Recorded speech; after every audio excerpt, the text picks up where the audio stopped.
Di negara dua musim seperti Indonesia ini, tentu hujan sudah jadi makanan sehari-hari. Intensitas hujan yang terjadi pada Rabu malam kemarin menyebabkan sejumlah titik di kota Jakarta terendam banjir. Kalau sudah masuk yang namanya musim hujan, bahkan bencana seperti banjir pun sudah harus dapat kita antisipasi. Lalu, apakah mobil listrik murni seperti Ioniq Electric ini aman dipakai di sini? Kalau sampai terpaksa harus melewati genangan banjir, bagaimana?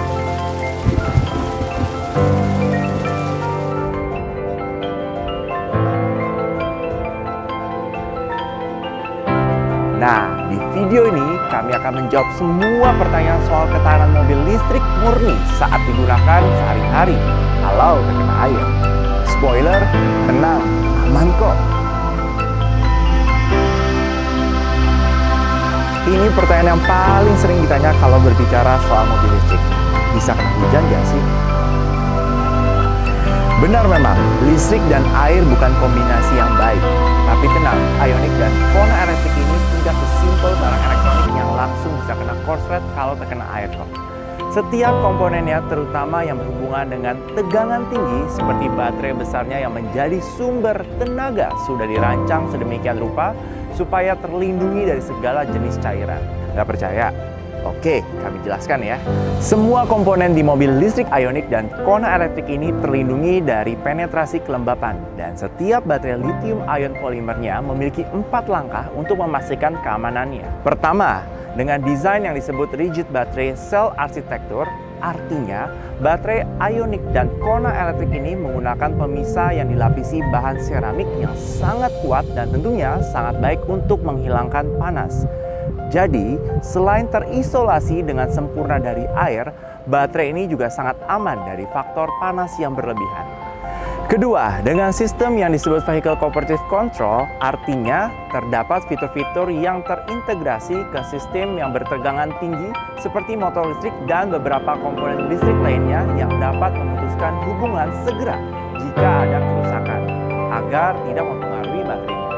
Ketiga, dengan Active Protection yang disebut Battery Management System, sistem ini selalu memonitor keadaan baterainya sehingga jika terdeteksi ada anomali, baterainya bisa langsung dikontrol mati atau nyala secara otomatis menggunakan relay.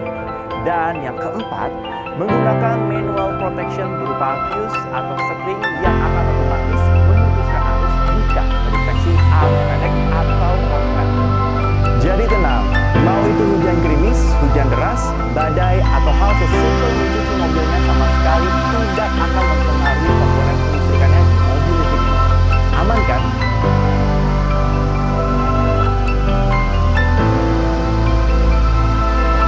Berbeda dengan mobil bermesin bensin yang proses pengisian bahan bakarnya dapat ditunggu. Pengisian bahan baterai mobil listrik murni seperti Ioniq dan Kona Electric ini biasanya harus ditinggal karena waktu yang cukup lama. Lalu seandainya sedang proses charging dan tiba-tiba hujan, apakah aman? Tenang, bentuk plug dari ujung charger ini dan plug yang ada di cup charging mobilnya sama-sama didesain sedemikian rupa supaya listrik baru dapat mengalir jika tidak terdeteksi ada air di antara charger dan plug mobilnya. Sehingga seandainya sedang hujan sangat deras, lalu kondisi charger dan plug di mobilnya sama-sama basah kuyup, begitu kita colok justru listriknya tidak akan mengalir, sehingga tidak ada resiko untuk tersetrum. Begitu juga jika sedang dicas dan tiba-tiba hujan, proses charging masih akan berjalan terus dengan aman karena desain charger yang mengisolasikan air tadi, kecuali jika sampai terendam hujan yang sangat deras terlalu lama sehingga akhirnya terdeteksi kelembapan. Maka, itu pun proses chargingnya akan dihentikan dengan sendirinya untuk mencegah resiko korsleting. Aman kan?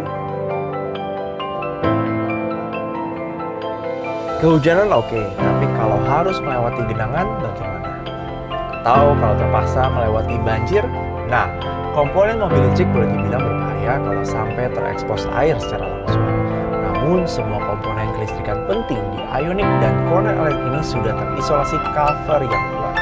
Yang itu sendiri saja sudah jadi perlindungan tidak langsung dari air.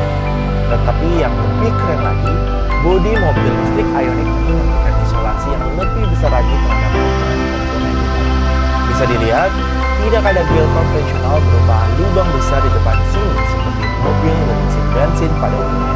Semuanya tertutup rapat dan mencegah air untuk masuk. Hanya terbuka seperti ini secara otomatis ketika membutuhkan pendinginan lebih saja. Begitu juga bagian bawahnya.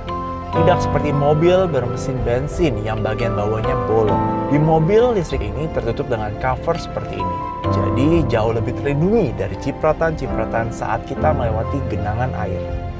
Dan jangan lupa, perlindungan dari desain baterai dan semua jenis protection yang kami jelaskan sebelumnya tadi, yang berarti seandainya ada air yang menembus komponen krusial sekalipun, mobilnya akan memutuskan sistem tersebut dengan sendirinya untuk mencegah terjadinya bencana yang tidak diinginkan.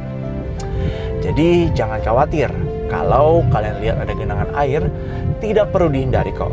Cukup lewati saja seperti menggunakan mobil pada umumnya. Bahkan kalau sampai ada banjir pun, melewati genangan 30 hingga 40 cm seharusnya masih tidak masalah, atau justru lebih aman dibanding menggunakan mobil bermesin bensin yang bentuknya serupa dengan ini karena isolasi yang jauh lebih baik di sini. Tapi ingat, bahkan dengan mobil bermesin bensin tertinggi sekalipun, tidak ada pabrikan mobil yang menganjurkan untuk melewati genangan yang sangat dalam seperti banjir. Jadi sebenarnya kalau bisa dihindari, ya hindari saja. Aman kan? Nah, bagaimana? Sekarang sudah lebih berasa aman kan menggunakan mobil listrik murni Ioniq dan Kona elektrik di musim penghujan seperti ini? Atau ketika harus melewati hujan deras maupun genangan,